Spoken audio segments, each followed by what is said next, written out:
fought against white domination, and I have fought against black domination. I have cherished the ideal of a democratic and free society in which all persons live together in harmony and with equal opportunities. It is an ideal which I hope to live for and to achieve. But if needs be, it is an ideal for which I am prepared to die. In 1964, Nelson Mandela was charged with sabotage, and he read out loud this statement from the dock at the opening of his trial. These were the last words of his speech. When I hear this, the silence in me grows. Almost from the beginning of his imprisonment in Robben Island, Mandela asked the authorities whether he could start a garden. For years on end, they gave him no permission without any clear reason. But Mandela had a way of moving things bit by bit. Eventually, after years, they gave in, and Mandela was allowed to use a small piece of earth in the courtyard. Some of his friends teased him, saying that he could as well have become a miner, seeing how he spends all of his free time digging. Authorities gave him the seeds, and as Mandela mastered the art of gardening better over the course of the years, not only did his tomatoes grow bigger, but also his generosity. He shared some of his best fruits and vegetables with the very same people who were keeping him in captivity. When I hear this, the silence in me grows. At times, when he would lose courage, he would recite his favorite poem Invictus. It matters not how straight the gate, how charged with punishments the scroll. I am the master of my fate. I am the captain of my soul. The silence in me grows. On the 11th of February 1990, after 27 years of imprisonment, the white Afrikaans government told Mandela that he was a free man from that very day on. Yet Mandela did not want to leave the prison immediately. He asked for more time. He wanted to spend some more time in prison, just to have the proper time to say goodbye to all his friends that were not released yet. When I hear this, the silence in me grows. Once president in 1994, Mandela appointed Zelda Lagrange, a white woman, to be his personal secretary, and many black people criticized him for this, but she would be his right hand, up to the day he died. Zelda Lagrange was brought up as a conservative white woman during the years of apartheid. The first time she met Mandela in person in the office, he would put his hand on hers and address her in her own home language, Afrikaans, the very language of the ones who put him in jail for 27 years. Zelda Lagrange, who was brought up with the idea that Mandela was a terrorist, was shocked. She started crying. She felt so ashamed for regarding this man as a criminal for so many years. Mandela saw her tears. He put a hand on her shoulder and softly said, "Zelda, I think you are overreacting." When I hear this, the silence and the joy in me grows.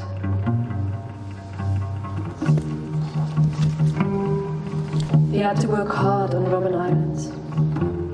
Pointless labor for hours and days on a row, and the dust damaged his tear ducts. For years on end, locked up behind those cold bars, he could not even simply cry. The silence in me grows when I hear all of this. That silent space that moves the mists from in front of my heart, so that I can see more clearly the difference between right and wrong, without losing all those shades of grey. Mandela, you inspired so many of us. How we could use the power of our anger to create beautiful figures from steel, without big violent machines, without any totalitarian might, but simply with our human fire. Because like a glacier, ice-cold sadness and anger were gathered throughout years of oppression. Like a glacier, ice-cold ignorance and arrogance were gathered throughout years of oppression.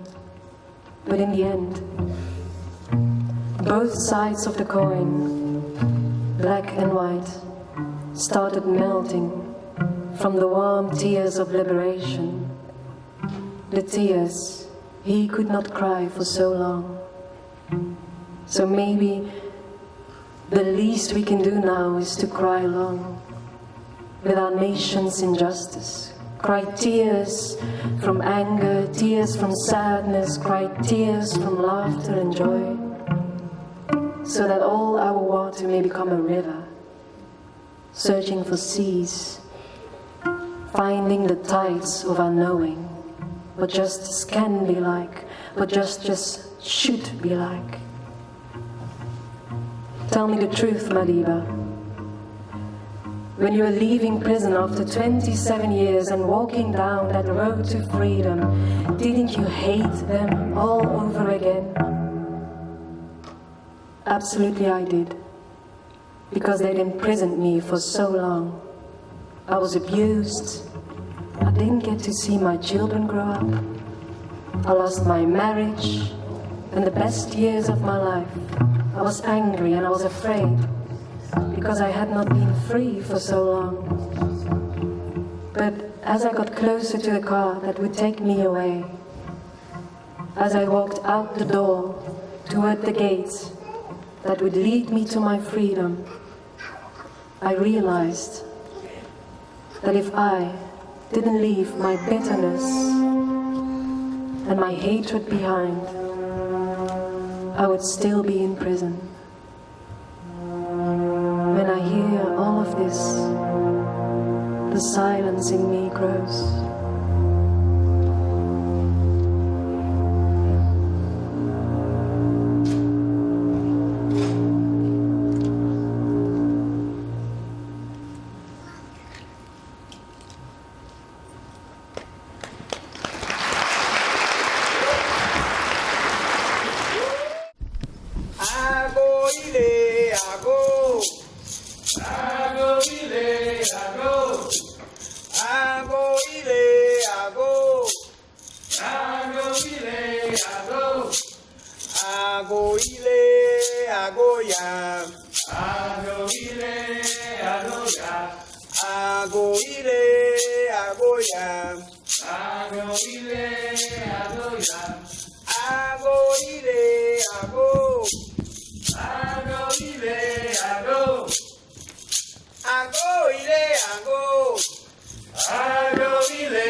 acomodubara, omodeko, nikosibarago, acomodubara, elebatuona.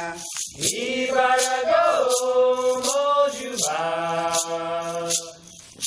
Ibarago, acomodubara, omodeko, nikosibarago, acomodubara, elebatuona. Yeshua, elebarae. Yeshua, elebarae. Elebara mopoimale, elebarago. Yeshua, elebarae. Yeshua, elebarae. Elebara mopoimale, elebarago. Yeshua, elebarae. Yeshua, elebarae. Elebara mopoimale, elebarago. Yeshua, elebarae. Yeshua, elebarae.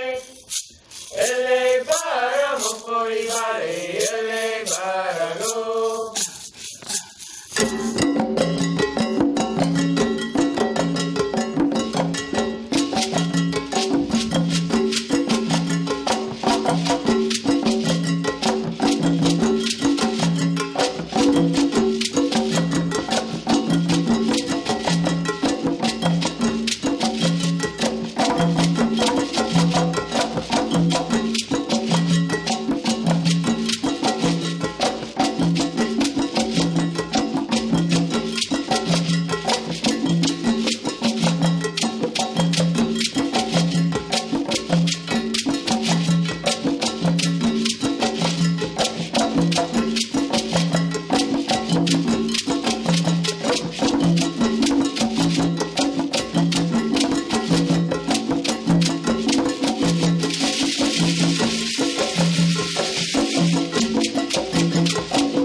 and amazing courage. But we have to follow Francoise. So we're going to show some courage too. What are you thinking about? Can you give us some words that sum up the themes that have happened here this evening, or when you think of Mandela and his amazing life? Freedom. Apartheid. Apartheid. Passion. Courage. Say it again. Peace. Legacy. That's a lot.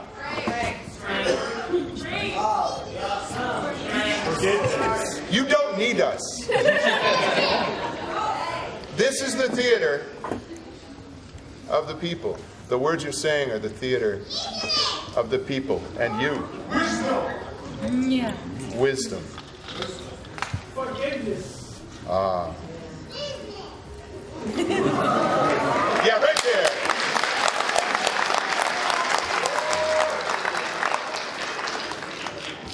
So, you've given us the material. We're going to see what happens for the next 10 minutes or so, based on some of those words.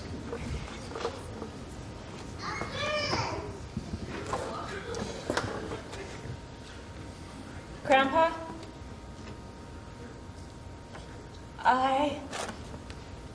I'm afraid. What are you afraid of? I'm supposed to go to middle school. And, You're afraid of middle school? yes. I'll beat middle school for you. No, I don't want you to beat them. I want you to give me strength. You don't have to beat up someone else to give me strength, do you? This is one of the ways I teach my grandchildren. No. You mean I beat them up and that's the wrong thing, granddaughter? Well, aren't you supposed to be the wise one? You're old and you've had all this experience doing things the way they've always been done. So you're saying I shouldn't make my enemies suffer? Is middle school my enemy? Is learning frightening? Being in a new place among new people is frightening. And how do you go forth when you're afraid, granddaughter? I was just hoping you'd say it's gonna be okay. This is a life lesson, darn it. Oh, Randall, I can hear you from the next room. You're giving our sweet granddaughter a hard time. I'm messing with her a little bit, yes I am. She's going into 7th grade. And that's frightening. It is. I know you when you were in 7th grade. There you were, the front row. I was throwing things in the back of your head the whole time. I was all elbows back then. Yeah, you were, all gangly and such. And now look at you. I'd rather not. Anyway, we've come through all those years, and Gertrude here is just beginning. This is what you want to hear. It's a new world. There are new people. Many of them are very different. And it's all right. Thank you, Grandpa. Ah, that's my girl.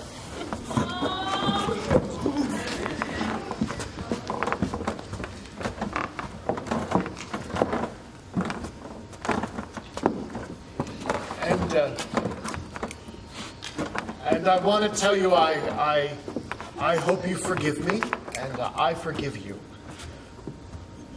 Well, thank you, but you're the one that messed up. Well, yeah, I did. Yeah. I was hoping that you wouldn't put it quite so bluntly, but I did. I'll pay for all the damages.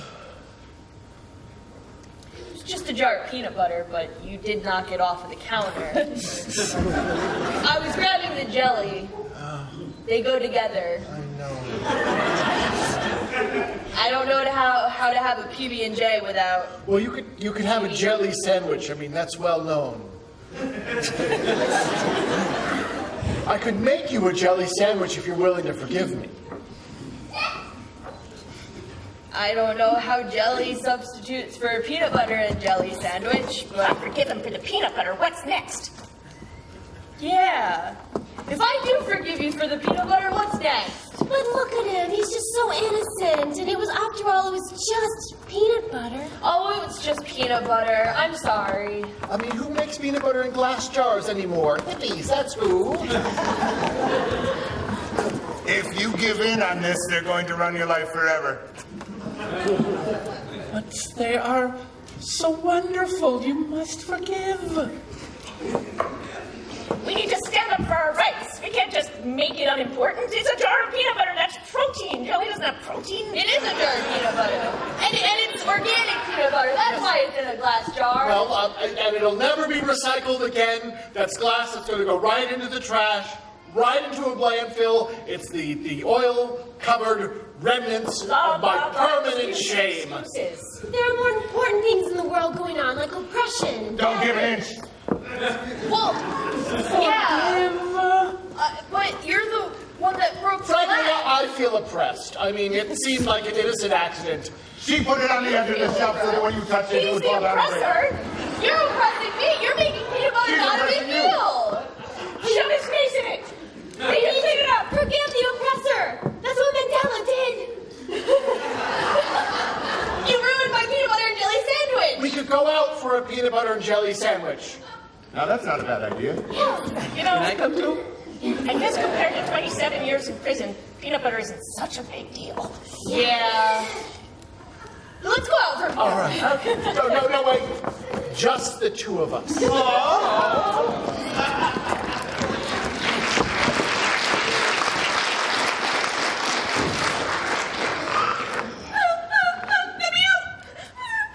Oh, I'm sorry. I'm sorry. We can't let you out.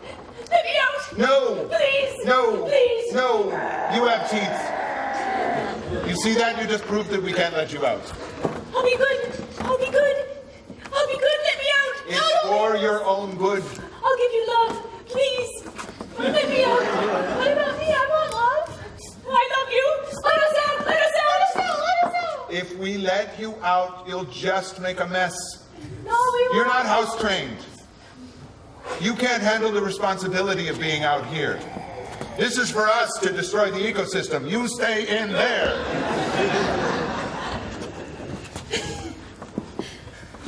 Let's make a garden. See, they're just digging holes. How ridiculous is that? They have no responsibility whatsoever. you we could not train them. A bone? It's probably a dinosaur bone. Please. You need companionship and warmth. You scare the heck out of us, you know. I mean, right now, I'm frightened. This is weird. First of all, you're a talking dog. She's a talking dog, I'm not.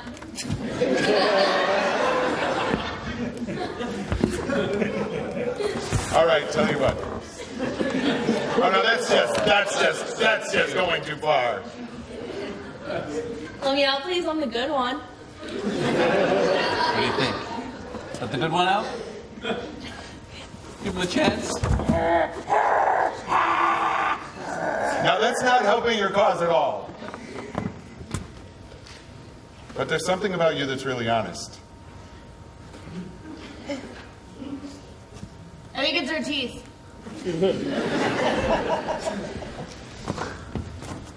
Okay. Let me open it. I'll stand back here.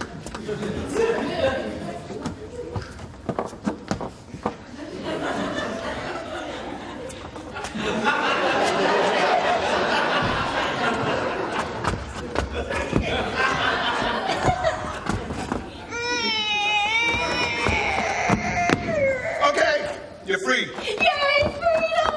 Hi. One moment. Yeah. It's exactly the behavior I expected, but what's... Thank you for your companionship and warmth. I'll endeavor to get you adopted as soon as possible. Thank you. What a guy. Guy. You see, I could bite you. But wouldn't it be more fun to play ball? Ball? Who's got a ball? You have a ball? I want a ball. We've got all the balls.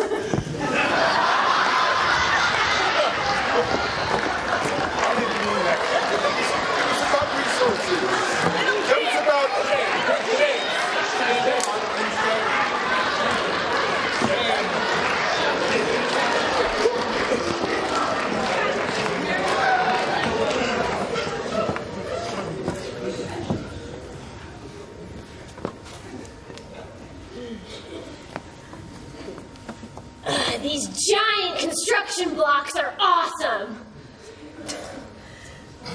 Those little ones just really didn't have the strength to create our vision. No. You know what else? What? They don't make as loud of a noise when they fall. Yeah. Hey, you knocked your blocks all over our... That's our food. Oh, yeah. There's peanut butter everywhere. I like peanut butter. Listen, I'll bet you do. If you hadn't knocked your blocks all over it, we could all have peanut butter, but it's all... But now we can have peanut butter and blocks. we're trying to create something here. Something lasting, something avant-garde. Something sticky. Yes, that happened too. Now that they're coated with peanut butter, if you put them back together, the peanut butter will stick them together, and that will make something lasting. That's a good idea, actually. We need some mortar. Some order or some... Oh, mortar. Yeah. So I can't knock them over anymore? Well, no, we can. It's just going to be harder because now there's all that sticky stuff in between holding them together. Here. So they're not going to fall apart. It's just going to be more of a thump. Yeah. It's kind of like Pilates. It's just a lot of effort for no apparent reason whatsoever.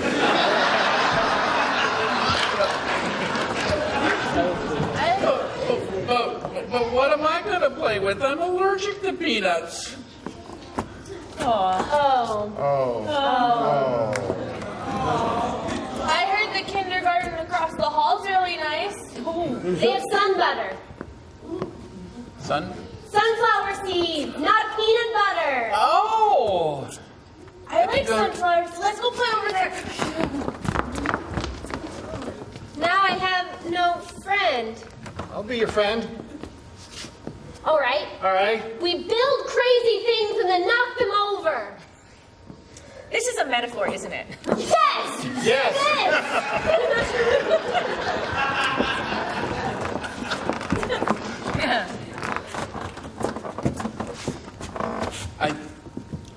You're overreacting. I'm not overreacting. I've been completely wrong my whole life. No, I have. Columbus was a terrible person, and I've been celebrating Columbus Day happily my entire life. Well, that's just the tradition of today. You can't... How can I be so blind? He was like the leader of a genocide, and I've been like, yay, Columbus! But how can you be so responsible for something or someone from 500 years ago? I mean, frankly, what about the Pilgrims? Well, there you got a We're point. gonna have Thanksgiving. We're gonna murder turkeys. I'm not overreacting. I am a terrible person. Oh, see ya. You're not a terrible person. I'm a terrible person. You're not. I am wrong. You're learning. Yes. I thought I finished that in middle school. Exactly. They taught me in middle school that Columbus was someone to be celebrated and that the Pilgrims were the good guys. Which is why I wanted to beat the crap out of him for you. Oh, honey. I'm just messing with Hang you. on, my friend brought me something. What is I this? brought you a tofurkey. Tofu. Made like a turkey. I don't know. In a couple of years, I'm going to find out that tofu has feelings. Things keep changing. They keep changing, and I'm always behind. I thought I was a good guy. There's a name for that. Human. Ladies and gentlemen, with the mop and bucket comes up.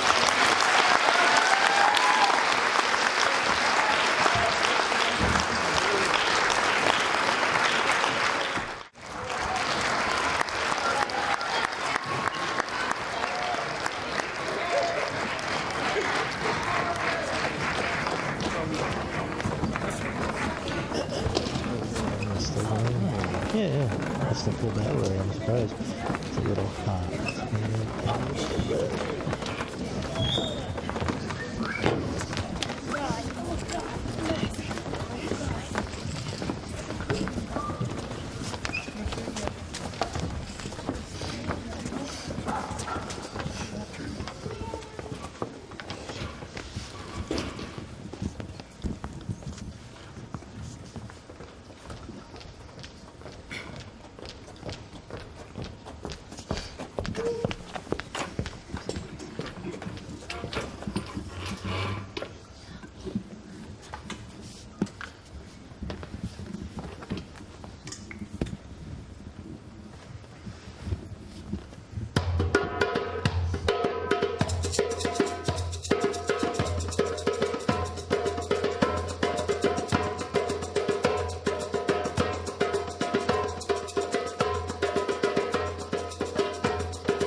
and gentlemen, we are now going to improvise on an African groove. Now, all we had up to now was exchange of 2 emails between David and myself about this. I'm going to start this groove on the keyboard. Now, before they play and sing, just to explain a little bit, there's a couple of chords in African music, as far as I was exposed to it and I'm exposed to it, that's quite central. If we go to the key of F, that's F major, and then we take G minor in the first conversion. It goes like this. Now this is the crucial chord, because unlike Western music, we would normally do after this, African music does.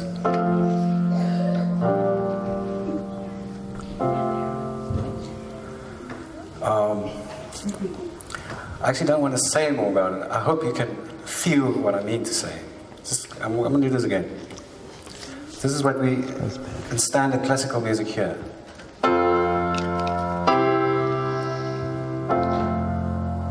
And this is what we hear in African music.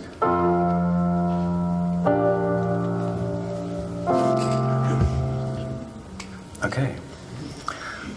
You got it?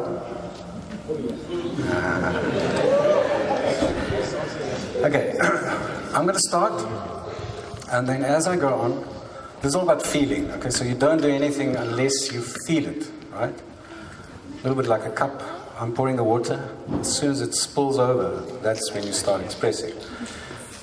The first expressions are going to come from the instruments, and as choir, as you hear the instruments are getting into the groove nicely, then you can start picking up. I'm going to stay behind the keyboard. There's no conductor. It's all about feeling, right? And let's see where it goes. And let's see if our collective cup will spill over in that direction, and then something happens over there. Want to do that? And like, you know.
Mandela was, of course, not the only great African figure.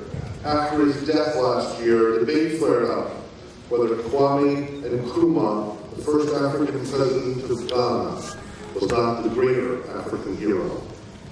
In fact, in 2000, he was voted Africa's Man of the Millennium by listeners of the BBC World Service, being described by the BBC as a hero of independence and an international symbol of freedom as the leader of the first black African country to shake off the chains of colonial rule.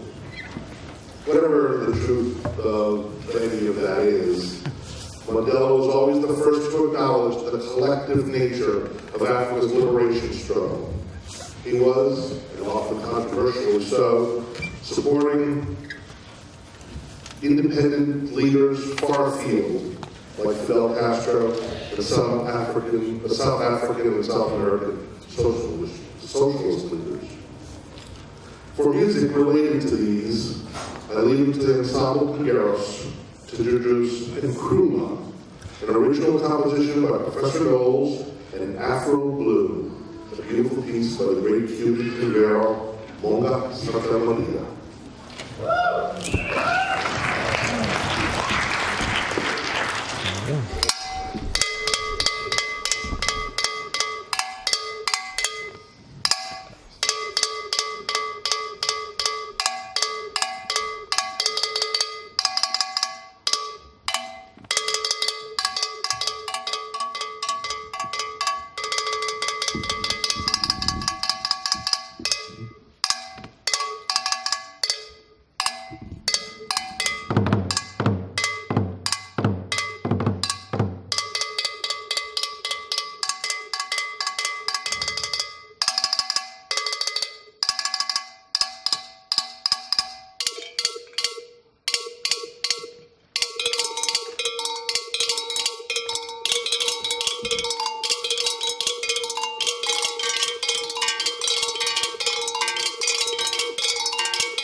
just that.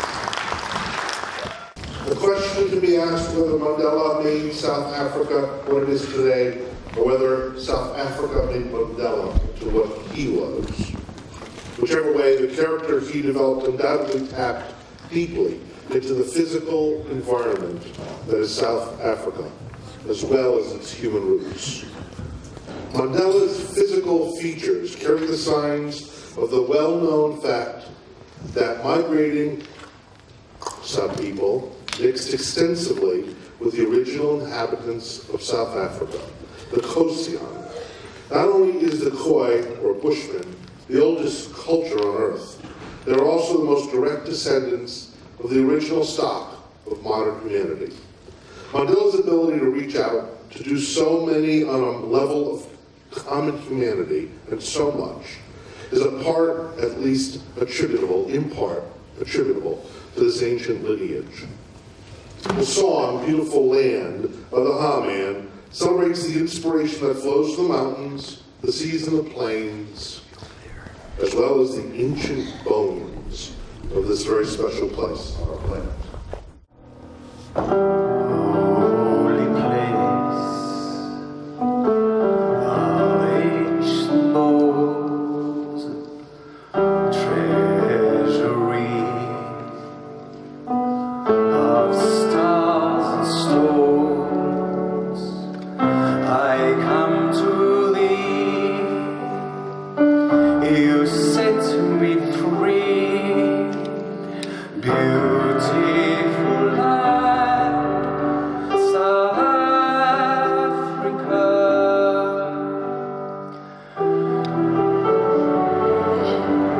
Lift my eyes to open skies, nostrils flare, impotent air. Let me run towards the sun, beautiful land, South Africa. The bold, dramatic Drakensberg, the monumental Table Mount, the blue embrace of endless seas, beautiful land, South Africa. I feel no pain when I smell the rain. Stresses fade in bushveld shade, washing flowers of rainbow showers, beautiful land, South Africa. All the world come share the sun, where we strive to learn as one, brave the planets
Hello.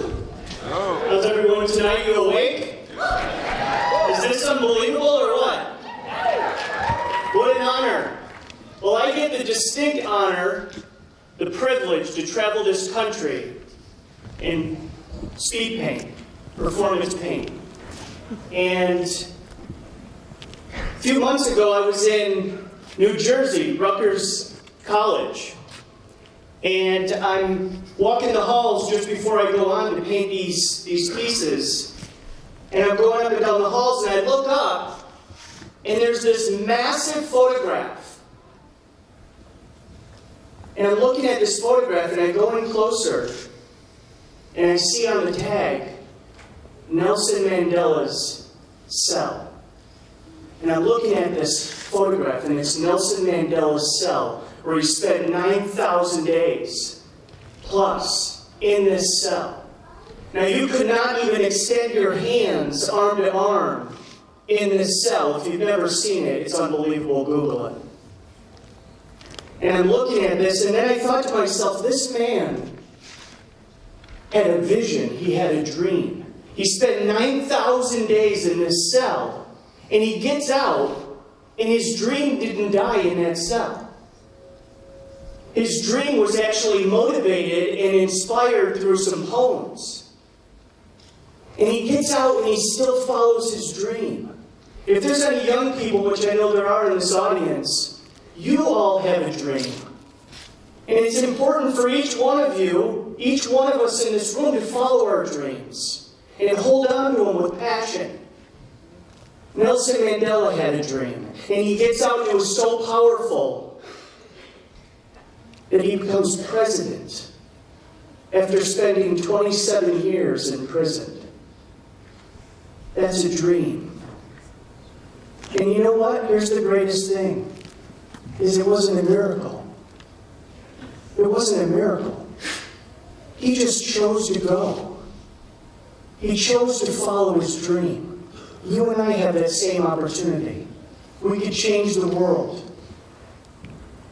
We could follow our dreams.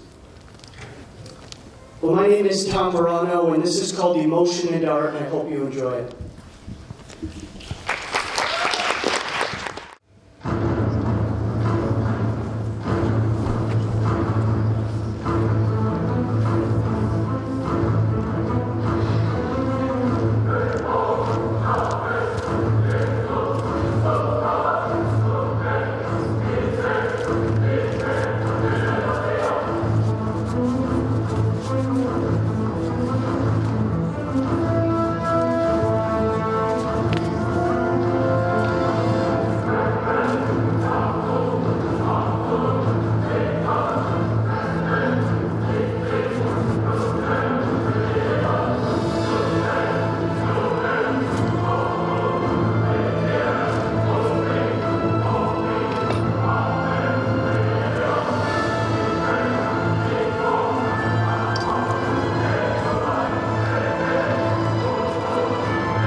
You have shown such a calm, patient determination to reclaim this country as your own from the good thoughts, free at last.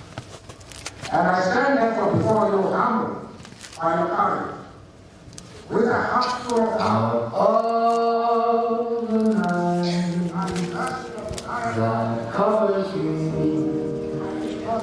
I'm unafraid. I believe beyond this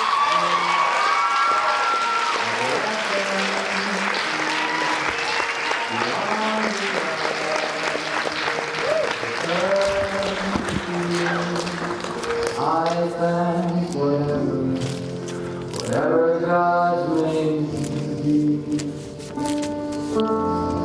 9,000 acres and a song. 9,000 acres destiny. 9,000 acres to thank God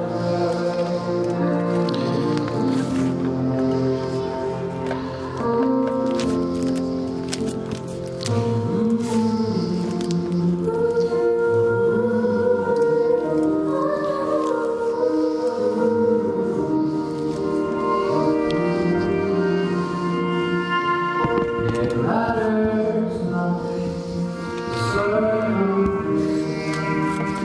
and rise above temptation, and I thank wherever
We thank you for attending. We thank the many performers who did such a spectacular job.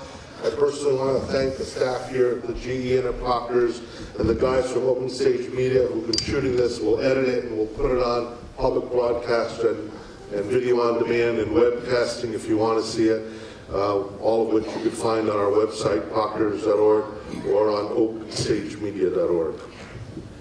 Coming to the end of tonight's program, our two choirs and a collection of instrumentalists will perform the premiere of the Mandela song. Come on down. As created by the High. The song asks the question of why Mandela, a mere mortal, was raised to such elevation by people from all over the globe. What was it that distinguished him to become a global icon? Where does the Matiba magic come from? The song does provide an answer, and will invite us to sing together the answer towards the end. But perhaps better to let first Mandela speak on his own legacy. That was one of the things that worried me, he said, to be raised to the position of a semi-god, because then you are no longer a human being. I wanted to be known as Mandela, a man with weaknesses, some of which were fundamental, and a man who is committed, but nevertheless sometimes fails to live up to his expectations. Does his greatness then lie in his ability to acknowledge his weaknesses? Or perhaps in the shrewdness of his forgiveness? As he said, if you want to make peace with your enemy, you have to work with your enemy, then he becomes your partner. Or maybe in the way he understood how to make peace. In his words, people respond in accordance with how you relate to them. If you approach them on a basis of violence, that's how they'll react. But if you say, we want peace, we want stability, we can then do a lot of things that will contribute to the progress of our society. Or his altruism in the face of our culture of individualism. For to be free is not merely to cast off one's chains, but to live in a way that respects and enhances the freedom of others. The answer, of course, lies in all of these. But at the root of these, and at the root of us all, lies a deep humanity, which has been given us from the beginning, and yet should always be explored and questioned anew for every age and every generation. An ongoing process in which we can be aided by the example of one of the greats of our collective history, a very human man, a man born amongst the rolling hills of the Transky.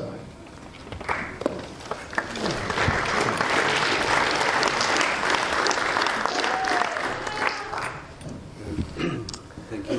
Thank you. Hello. Hello. Hello. Hello. Can I ask something? Ladies and gentlemen, just from my side, thank you, Philip, for narrating tonight, and I hope that you followed a bit of the broader context and some of the insights around Mandela's life through that. I also want to just make shortly thank my sister, Marie, who's just been here on stage for giving birth to this evening. It was her idea, and through her conversations with people, this thing just spontaneously grew into what it became tonight. I was brought on to facilitate the program and had this song, which was also something that I've actually wanted to do for a while, and she just gave me a reason. And most, or all of the people tonight involved is basically here on the basis of a labor of love. And I think everybody you saw on stage and seen on stage now needs a huge applause just for that sacrifice and offering that they brought you.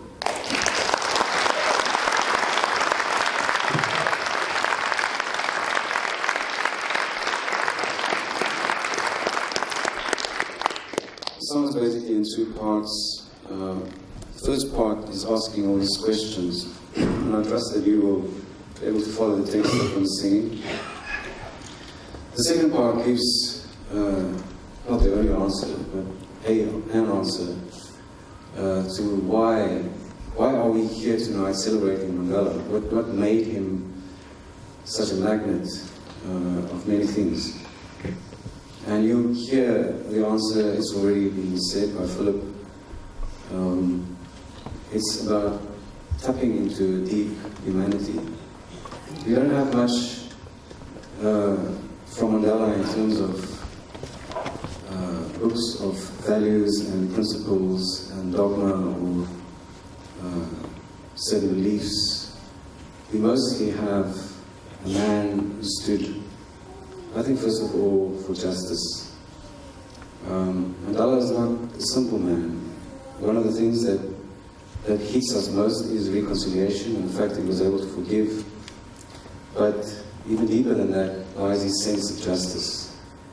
And not a one-directional justice of I'm wrong, or I'm right, and you're wrong, or you are right. But a justice that brings us all together. And he had a way of feeling that, seeing that, and that was both something that liberated him, but also disciplined him and the people around him. So, there I've lost it. I think it's time for a song. The last line, I've written a couple of songs. On that note, you can tonight, if you like the music and you want to have something of it, there are CDs available, but there's also a list if you want a collection of songs by myself, plus this particular song. I'm doing a recording. I'll see how well it comes out. But at least the track will be on that CD, and also Beautiful Land, and some others. A lot of these songs end on big chords, climaxes. Within the song, there will be a climax, but that will not be the end of it. By the way, you're going to join in the climax. I'll join you in.